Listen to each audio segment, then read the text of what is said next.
Perge Antik Kenti'nde de birçok kentte olduğu gibi bir tepeye yaslandığı için aşağı ve yukarı kent kavramı var. Şu anda bulunduğumuz ana bulvarların kesiştiği kavşaktan yukarı baktığımızda görülen bu tepe yukarı kent adı verilen ve Akropol'ün bulunduğu tepe. Batı Caddesi tarafından bakıyoruz ve buranın yamaçlarında çok sayıda bina, özellikle de zenginlerin oturduğu villalar vardı. Bu görünen yer su kemeri ve arkasında Cimnazyum.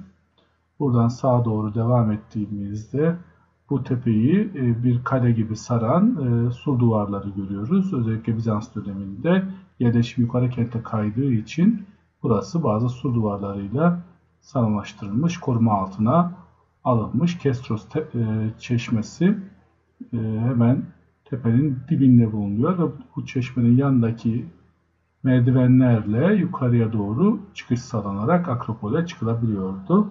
Ve burada güzel de bir seyir terası var. Tüm Perge'yi aynı anda görebileceğiniz. Yukarı doğru çıktığımızda bu sur duvarlarını daha yakından görebiliyoruz. Bu yukarı kentte, Akropol'de büyük bir kazı yapılmamış, ancak açıkta kalan alanları görebilmekteyiz. Tahta merdivenler aracılığıyla yukarı doğru tırmanabiliyoruz. Evet, sur duvarlarının daha net olduğu bir alandayız şu anda. Daha da yukarıya doğru çıkacağız. Oldukça dikenli ve zor bir çıkış ama kısa. Evet, düzlüğe doğru geldiğimizde bu alanlarda konut alanı olması gerekir. Ancak herhangi bir kazı yok. İleride bir bina görüyoruz. Bizans stili yapılmış, sanatsal işçiliğin pek olmadığı, daha çok korunma ya da barınma amacıyla yapılmış olan bir bina görüntüsü veren bir bina var.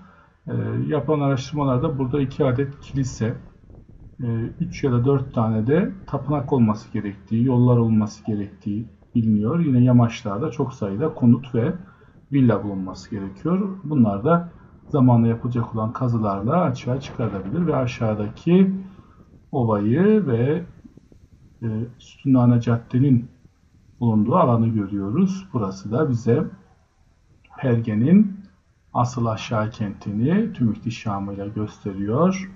Buraya, bu manzaraya doyum olmuyor.